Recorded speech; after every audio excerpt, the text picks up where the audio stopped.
జమవగా సమయానికి కళ్ళెం వేసే కాలం వచ్చింది, ఆ స్వర్గానికి గొళ్ళెం తీసే మార్గం తెలిసింది.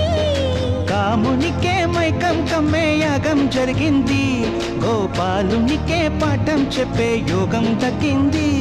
ఆ పాల పుంతని మలవేసి వరించే ఈ పూల పుంతలో పులకింతలు పుట్టించే నీ రసికతకే వేస్తా నా ఓటు, నా అలసటతో వేస్తా ఓటు.